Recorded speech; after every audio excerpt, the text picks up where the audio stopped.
Hello மீனு family, உங்களுக்காக தான் வெயிட் பண்ணிகிட்டு இருந்தேன். வாங்க வீடியோக்குள்ளே போகலாம். எனக்கு மட்டும்தான் கவலை, எனக்கு மட்டும்தான் கஷ்டம், என்ன மட்டும்தான் கடவுள் இப்படி சோதிக்கிறாரு, எனக்கு மட்டும்தான் அப்படின்னு நினைக்கிறீங்களா? அதுதான் இல்லைங்க. எல்லாத்துக்குமே, இந்த உலகத்தில் இருக்க எல்லாத்துக்குமே ஏதோ ஒரு வகையில் கஷ்டம் இருக்க தான் செய்யும். அதெல்லாம் இல்லை என்னோடய கஷ்டம்தான் பெருசு அப்படின்னு நிறைய பேர் சொல்லுவீங்க. ஒரு விஷயம் நடக்குது அப்படின்னா கண்டிப்பாக அது உங்களோட நல்லதுக்காக தான் இருக்கும். அது இப்போதைக்கு உங்கள் மனசை காயப்படுத்தினாலும் கொஞ்ச நாள் கழித்து மனசை ஒருநிலைப்படுத்தி நீங்கள் யோசித்து பார்க்கும்போது இதுக்காக தான் இது நடந்திருக்கா, நல்லது தான் அப்படின்னு நினைப்பீங்க. நான் ஒரு ஷார்ட்டாக ஒரு ஸ்டோரி சொல்கிறேன். அந்த கதையிலேருந்து உங்கள் மனசு தெளிவடைகிறதுக்கு ஏதாவது விஷயம் கிடைக்குதான்னு பாருங்கள். இப்போ வாங்க அந்த கதைக்குள்ளே போகலாம். ஒரு விவசாயி தன்னோட நிலத்தில் விவசாயம் பண்ணும்போது ரொம்பவே கஷ்டத்தை அனுபவிக்கிறான். அவனுக்கு விவசாயம் நடவப்போ எல்லாமே ஒன்றும் மழை வெள்ளத்தால் அழிஞ்சிருது, வறட்சியின் காரணமாக மழையே இல்லாமல் பயிர்கள் வாடிடுது, இல்லை காற்றுனால பயிர்கள் எல்லாமே சாஞ்சிருது, இல்லை விலங்குகளால் ஒரு சில பயிர்கள் அழிக்கப்படுது. இப்படிமா தொடர்ந்து நடந்துக்கிட்டு இருக்கும்போது அவன் ரொம்பவே கஷ்டப்படுறான். அப்போ அவனுக்கு கோபம் வர ஆரம்பிக்குது. ஏன் இந்த கடவுள் இப்படி பண்ணுறாரு? இந்த கடவுள் மட்டும் என் கண் முன்னாடி வந்தாருன்னா நான் எப்படி கேட்குறேன்ற கேள்வியிலேயே அவர் இந்த உலகத்துக்கே வரமாட்டார் அப்படின்னு பயங்கரமாக கோவப்பட்டு திட்டுறான். இதை கேட்டுக்கிட்டு இருந்த கடவுளோ பூமிக்கு இறங்கி வராரு.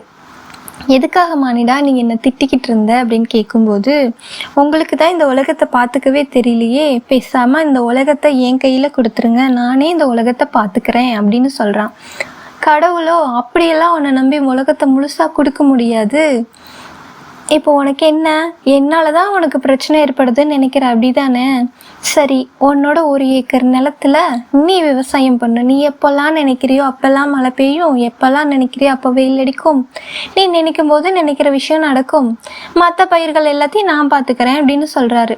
சரி, இப்படி நான் பண்ணி என்னோட விவசாய நிலத்தில் நான் உன்னை விட அதிகமாக விவசாயம் பண்ணிட்டேன்னா நீ இந்த உலகத்தை என் கையில் கொடுத்துட்டு நீ பூமிக்கு வரவே கூடாது அப்படின்னு சொல்கிறான்.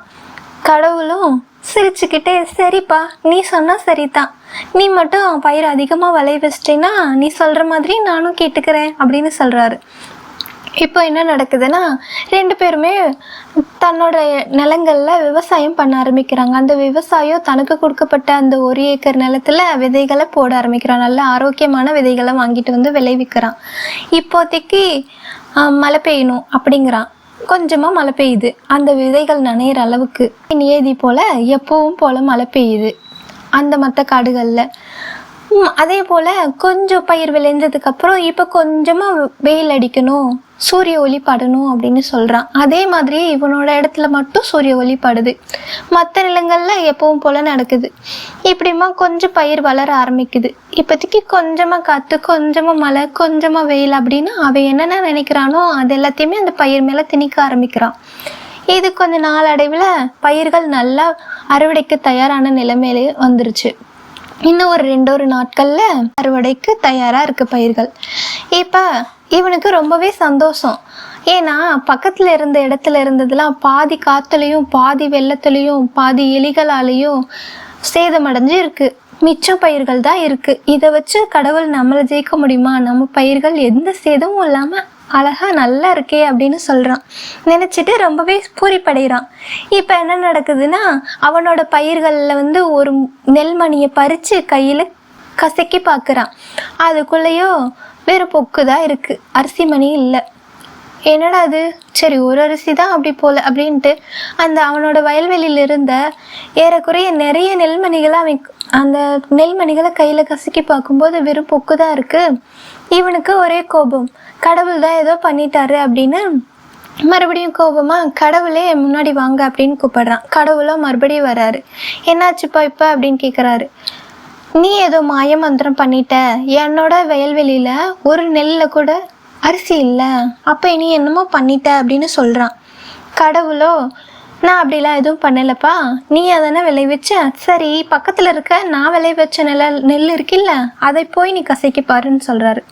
அதை போய் கசக்குனா ஒவ்வொரு நெற்களில் 2 மணிகளும் ஒவ்வொன்றில் ஒரு நெல் மணியும் இருக்க ஆரம்பிக்குது. இவனுக்கு ஒரே ஆச்சரியமாக போச்சு. எப்படி நான் நினைக்கும் போதெல்லாம் வெயில் மழை விட்டு என்னோடதுல எதுவுமே இல்லை. நீ இப்போ நிறைய அதிகமான மழை பெஞ்சு வெள்ளத்துலேயும் விலங்குகளால் சேதமடைஞ்சும் காற்றுல சாஞ்சும் கிடந்ததுல எப்படி நெல்மணிகள் இவ்வளோ ஆரோக்கியமாக இருக்குது அப்படின்னு. அப்போ தான் கடவுள் சிரிச்சுக்கிட்டே சொன்னாராம், நீ கஷ்டமே இல்லாமல் உன்னோட நெல்மணிகளை வளர்க்கணும்னு நினச்சி அதுக்கு தேவைப்படுற விஷயங்களை கொடுத்து அதை பக்குவம் அடையாமல் பண்ணிட்டப்பா. அதனால அது நம்ம வளர்ந்தாலும் சரி வளரலைனாலும் சரின்னு அதிர்ஷ்டத்துக்கு வளர்ந்துருக்கு. நான் விளைய வச்ச நெல்மணியும் அப்படி இல்லை. அது காற்று, நிலம், நெருப்பு அந்த மாதிரி நிறைய விஷயங்களை பார்த்து பக்குவம் அடைஞ்சு கற்றுக்கிட்டு வந்தது. அதனால அந்த பயிர் நல்ல சத்துள்ளதா நிதானமாக நின்றுக்குப்பா அப்படின்னு சொன்னாராம். கடவுள்கிட்ட அந்த விவசாயியோ காலில் விழுந்து மன்னிப்பு கேட்டானாம். உங்களுக்கு தான் தெரியும் எந்த நேரத்தில் என்ன பண்ணணும், எந்த நேரத்தில் என்ன பண்ணக்கூடாதுன்னு. அதே மாதிரி தாங்க நம்ம வாழ்க்கையிலையும் எப்பவுமே சந்தோஷமே இருந்துட்டு இருந்தா நமக்கு வாழ்க்கையில் இருக்கிற எந்த விஷயத்துக்கான பக்குவமே இல்லாமல் போயிடும். அதனால தான் கொஞ்சம் கவலைகள், கொஞ்சம் கஷ்டம் எல்லாமே கலந்ததாக இருக்குது.